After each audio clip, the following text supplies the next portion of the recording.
ये जो आपके स्क्रीन पर दिख रहा है ना, ये आदमी आदिल हसन नाम है इनका। लिटरली मजाक उड़ाया था भाई साहब इनका।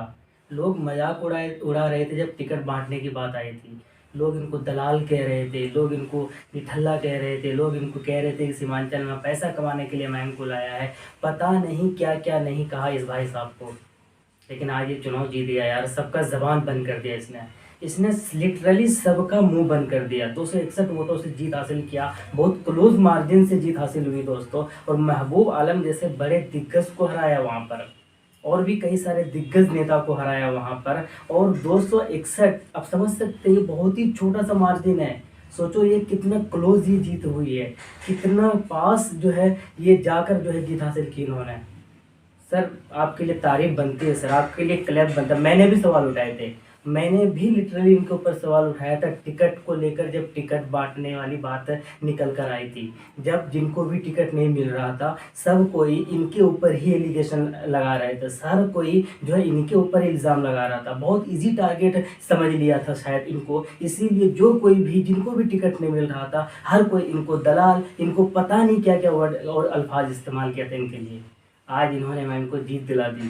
सर आज आपके लिए जो है ना, हम लोगों के लिए आपके लिए हम लोगों की नज़र में आपका मकाम बहुत जो है ऊंचा हो गया। सर आपका रिस्पेक्ट हमारे दिल से, जो बता रहा हूँ, हमारे दिल से आपका जो रिस्पेक्ट है ना और भी बढ़ गया। वैसे तो आप लॉजिक से बात करते ही थे, वैसे तो आप टीवी चैनलों में सबके ज़बान बंद करते ही थे, लेकिन आज की जीत ने ना सबके मुंह पर ज़ोरदार तमाचा मारा है। खास करके उन लोगों के मुंह पर जो लोग आपके ऊपर शक कर रहे थे, जो लोग आपकी काबिलियत पर शक कर रहे थे। 2015 में चुनाव लड़ा था ये साहब, 2020 में ये चुनाव नहीं लड़ा था। क्यों नहीं लड़ा था? क्योंकि इनके आला कमान ने कहा था कि आप चुनाव नहीं लड़िए, आप दूसरे दूसरे जगह पर जाकर दूसरे कैंडिडेट को सपोर्ट कीजिए, उनके लिए काम कीजिए। और इन्होंने चुनाव नहीं लड़ा था। घोषणा होने के बाद भी ये चुनाव नहीं लड़े थे, ये साहब बैठ गए थे। 2015 में चुनाव लड़े थे, सिर्फ 4-5 हज़ार वोट लेकर आए थे। वो 5,000 2015 के अंदर और 2025 के अंदर इनका जीत। वाकई सर आपका रास्ता बहुत ज़बरदस्त रहा, आपका सफ़र ज़बरदस्त रहा। हम आपके कायल हो गए, आपके दीवाने हो गए, आपके मुरीद हो गए। आपकी जीत ने जो है कहीं ना कहीं एमआईएम के अंदर एक अलग सी जान डाल दी है। हालांकि 5 सीटों के बारे में चर्चाएं चल रही थी, 5 में से 3 के ऊपर तो सारे ही नेशनल मीडिया, सारे सर्वे एजेंसी, सारे चुनावी लोग जितने भी इन्वॉल्व थे, सब बात कर ही रहे थे।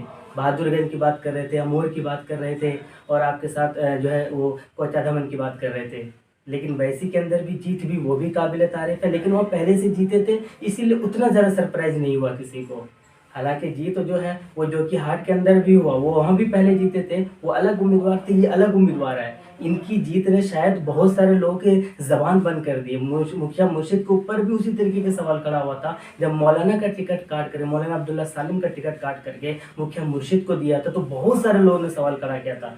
उनसे भी यही कहा गया था कि अगर ये साहब जीत जाएंगे तो मैं मान जाऊंगा।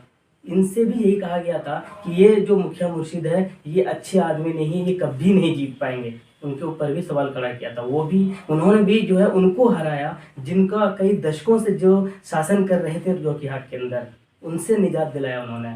सर मुख्य मुर्शिद साहब आपके लिए भी ज़ोरदार तालियां हैं, आपके लिए भी जो है काबिल तारीफ़ है, आप भी काबिल एहतराम भी है, आपने जीत हासिल किया। लेकिन आदिल हसन साहब के बारे में इसीलिए मैं कहूँगा कि 2015 में जहाँ पर वो 5,000 वोट लाए थे, 2020 में वो चुनाव भी नहीं लड़े, और 2025 में उनकी जीत हो जाती है। ये जो जीत है ना, ये जीत बहुत कुछ बयां करता है। ये जीत जो है ना स्पार्क ला दिया है एमआईएम के चाहने वालों का। ये जो जीत है ना आदिल हसन साहब का, ये जीत ये दिखाता है कि भाई आप मेहनत करते रहो, आप जीत जाओगे। ये जीत ये दिखाता है कि अगर आप पहली बार चुनाव में 10,000 15,000 वोट लाते हो ना, तो आप ऐसे ही मेहनत करते जाओ, एक वक्त आएगा जब आप भी जीत जाएंगे।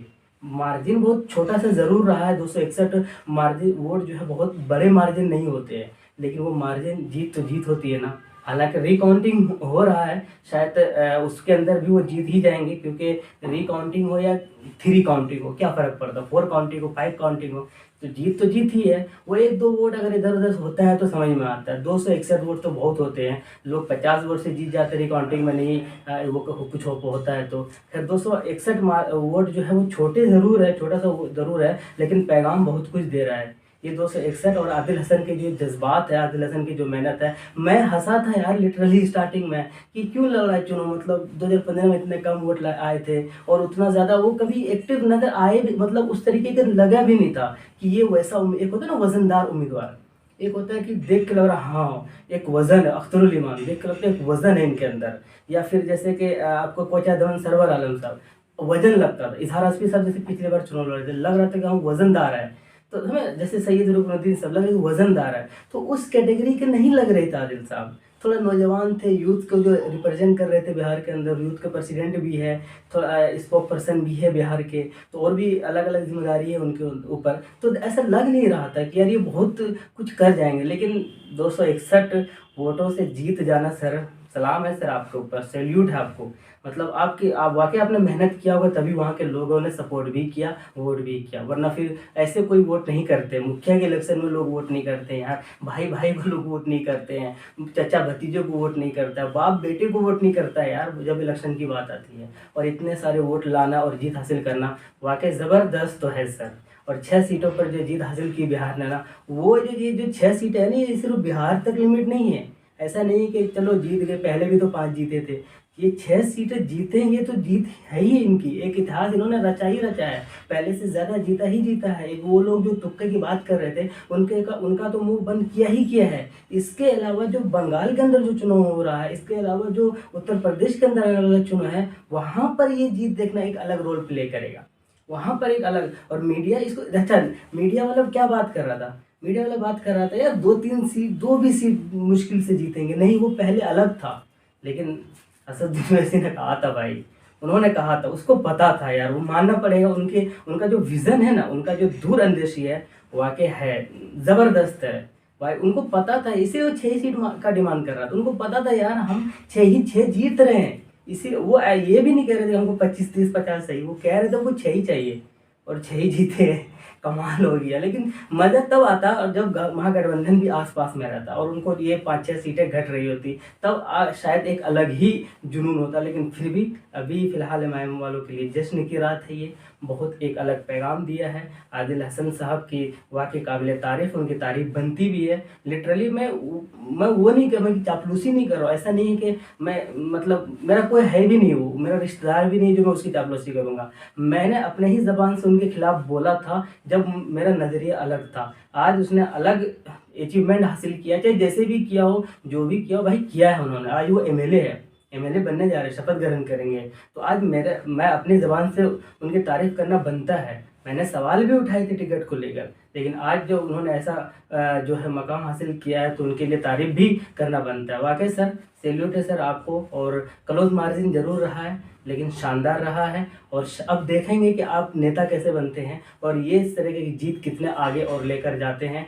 और आने वाले टाइम में बिहार के अंदर एमआईएम को किस तरीके रिप्रेजेंट करते हैं और किस तरीके के काम करके एक मिसाल बनते हैं, ये भी देखना बड़ा दिलचस्प होगा। वो कहते हैं ना कि नंबर 1 बनना बहुत आसान है, महेंद्र सिंह धोनी का एक स्टेटमेंट था कि नंबर 1 बनना बहुत आसान है, लेकिन नंबर 1 बने रहना ना, ये थोड़ा सा मुश्किल काम होता है। तो आप जीत तो गए, लेकिन इसी जीत को कंटिन्यू रखना और उसके साथ साथ पार्टी को और विस्तार करना और ज़्यादा सीटों पर जीत दिलवाना, ये आपके लिए शायद अब चैलेंजिंग वाला काम है, और काम करके दिखाना होगा, क्योंकि काम के लिए ही एमआईएम जो है जीती है, काम के लिए ही जीती है, क्योंकि ऑप्शन और लोगों के पास नहीं था, तो सोचा कि एमआईएम को चलो देखते ये कैसा काम करते, काम करना पड़ेगा, नहीं करेंगे तो फिर जो है बड़े बड़े लोग नीचे गिर गए हैं, तो आप लोग भी शायद ऐसा हो।